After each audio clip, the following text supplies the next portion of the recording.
Alright, you guys, you here speaking once again. Best shitlords 2-player you've ever fucking seen. Best Mesmer you've ever fucking seen. And today we've got a match where I play a base Mesmer. Alright, no fucking bullshit, no chronomancer. And this build is designed to be very, very hard to catch, you guys. We're very stealthy. This is my most experience with Mesmer, in all honesty.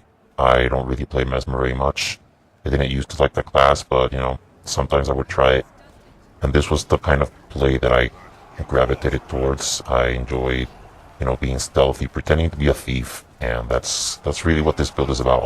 In all honesty, Chronomancer just beats the living crap out of base Mesmer. It is such a ridiculous improvement. Even if they just had the Moa on a 76-second cooldown, because the meta battle hero build does have a reduction on Shatter cooldowns, and this is the part I like about this build. You're so slippery. Thief jumps on me and I count them. I realize they have nobody defending their home node, so I go and decap it for free. It's just a free decap, and I'm actually going to be able to get the full cap. And so yeah, you guys, this is basically playing a pseudo thief, the closest thing Mesmer can possibly get to becoming a thief. And we just do lots of damage from range. Really, that's our gimmick. We just stand back. Occasionally we shatter shit, and we just fuck people up. And base Mesmer really required some level of skill. It was one of the classes in the game that really required you to know what you were doing. Pre-Heart of Thorns in my ass, and when the fucking expansion came out, Chronomancer is honestly just such a huge upgrade. People still claim that Mesmer still takes a lot of skill, but, I don't know. Like, at least not when it comes to actual combat. I mean, sure, you need to know how to use the portals and things like that. You need to keep an eye out on those things. But, fundamentally, Chronomancer is much, much easier to use than base Mesmer. Much more survivable, more vulnerabilities. And really, the meta battle heal just spams shatters, and people fucking die, alright? They even have a signet to spam more shatters. So just shatter spamming. Endless shatter spamming. But, there's not much you can do about that, you guys. That's what Arena Night wanted us to do. They turned the game into a anti-spam fest, so that's what people are gonna play. That's how people are gonna play. Like, I have no idea what I'm doing usually when I try I haven't played with it much, but I have tried it, and even though I spend a significant portion of my time looking at my bars, alright, because I don't have a feel for the cooldowns. I don't even know what they are, and Alacrity, fucks that shit up. Even looking there and ignoring what my opponent is doing, and I still win a surprising amount of 1v1 battles. I would say the most, right? Like, surprisingly enough, I've actually managed to beat, like, a lot of the Mesmers I see in ranked, and obviously in unranked, but, even in ranked, a lot of Mesmers seem to be just as clueless as I am, and they still go down. And I'm not even using the proper build. When I'm solo queuing, I sometimes don't take portal. I take scepter instead of sword, which, impacts my survivability, but gives me slightly more use in team fights, I would say, because, Mesmer's 3 does apply a lot of confusion. That's better than sitting back doing nothing. It seems to me like the meta battle build is better suited for dueling, and, some help in team fights with Moa, of course, but, it seems better for fighting for side nodes as opposed to joining big team fights, but that's, that's just what I think.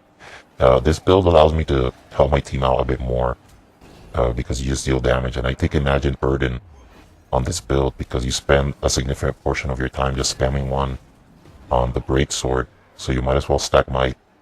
Base Mesmer does not have the survivability to stand in a fight, and go in for the burst, even though your best burst comes from using your greatsword 2 in melee combat, when shattering right in your guy's face.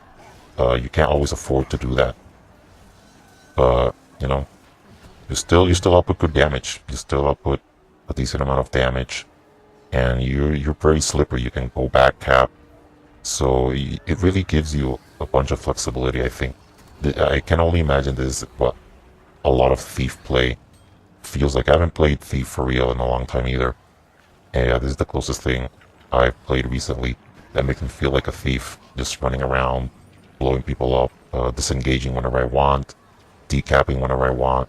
Just that kind of slippery garbage that can infuriate a team. Like you can cause, and in this game it occurs, like the enemy team, multiple players come to respond. I'm guessing they think there's more than one player at the node, and multiple people will come to deal with me, and I'll just run away. I'm wasting their time because I'm much more mobile than they are. I even take runes of the traveling with this build, so I can pretend I'm a chronomancer and have permanent 25% move speed, which is one of the other things that makes chronomancer such an improvement over base Mesmer. You know, it was really saddening to see that everything just I don't want to fight this guy because I just use all of my abilities to try and sneak past here. So we're just gonna daze him, and we're just gonna try and move back. He tries to chase me, but I pull out my berserker, and I think he got scared because he saw how much damage he took from my point blank shatter. So he just runs away, and I'll call that a win. I'm just gonna get the fuck out until my cooldowns are back up. And that's the thing. That's the thing about this build. You can just disengage. You can just disengage any losing battle, and you just troll people. You can cause them to chase you around. So I see this guy coming here, and I'm prepared to stall, but I don't think. Then I see the Revenant, and I know that I'm not going to be able to achieve much. We're here. They're just going to take that for free, but I'll try and get a decap to compensate and pray that. So we end up having multiple players come to this point. I could have actually stood there and took the decap, but for some reason I decided not to. I see them all coming in. Now I see a teammate, so I decided to stick around for a little bit. I was considering leaving, but decided to help him out a bit. But he's just gonna get destroyed, completely annihilated. So yeah, I think I'm gonna try and end up bailing here. They do get me in a CC, but this build very slippery, right? I have a trait that passively gives me the decoy ability, and that lets me survive, lets me escape with no problem. And they rotated like 3 people to deal with 2 of us, so that's fine. And this guy, I can tell this guy is some PvE shit stain. I'm not sure, but I think he DCs or somebody DCs in this match. So yeah, I'm gonna help this guy secure the kill here. Secure this guy, so in case my ally goes down, but he didn't go down. They're actually fine. The thief disengaged. He took too much damage, but just in case I try to stomp him out. This was sort of a relaxed game, honestly. No pressure, just trying random shit out. No big deal. And I see that guy died, and at this point I realized that he's probably not coming back. Yeah, he DCs. I think it was the ranger we walked by. He's gone the rest of the match, and not much you can do about that, you guys. Not much you can do about it. Sometimes you just get shit fucked, and you're gonna see a trend, right, in my videos, like people fucking DCing on my team. Like, this is actually true, alright? This is an actual objective truth. The last 7 matches, right, that I've played, they have had a DC, right? Like, 5 of them, the DC was on my team, right? And not just DCs, alright? Because if they just, and I'm talking about ranked. 5 of them were on my team, and almost all of them, the dude came back, so he wouldn't get a desertion, and so you lose rating. And just when shit like that happens, it's like I keep saying, it's hard to take ranked very seriously. Like, it's you just lose rating because of dumb shit like that. And I wish I got lucky, you guys. Sometimes you get lucky and it happens to you, but most of the time, and I'm killing this guy with auto attacks. This is how you can tell this is unranked. I'm just gonna walk by and do the you have deceptive evasion, so you spawn clones when you dodge. So I'm just gonna dodge into him and kill him with a mind rack. This is the quality of play you see in unranked. I can only imagine this is what bronze feels like.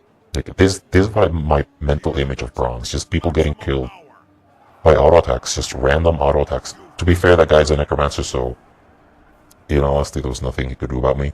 I saw him, he would be fucking dead. If it was a Reaper, there would be no difference, right? He'd be fucking dead. Nothing he could do about it.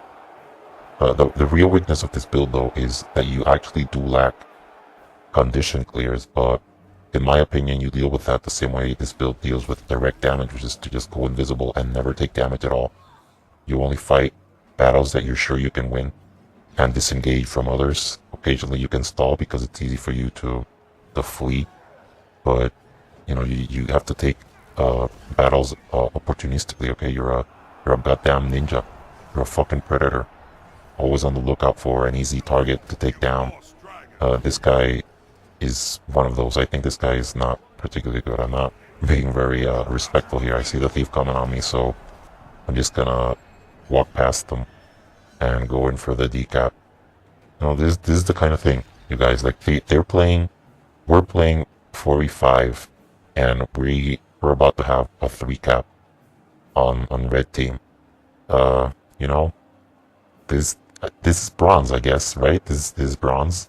And here we're trying to better the community, right? Reporting this guy who's clearly and blatantly manipulating the match, right? I'm pretty sure someone on the enemy team paid him gold to throw this match, and you know that we can't allow that to happen. We're just reporting him. We're doing our duty. We're reporting him to Arena, you guys, because that's not very fair to my team. All right, just accepting gold to lose. You know, what kind of fucking asshole would fucking send gold to someone just so they would lose a match, you know, and help them climb the leaderboard? What kind of fucking dickhead? What kind of fucking shit-stained motherfucker who has no idea how to play the fucking game and just solo queues with fucking Dragon Hunter pretending he's fucking good, you know, would fucking do that shit, you guys? I don't know who, but, you know, some people do that in this game, right? Some people do that. A whole bunch of the shit-stained motherfuckers who you think are good do this fucking shit, and you know what Arena it does? Fucking jack shit, you guys. Fucking jack shit.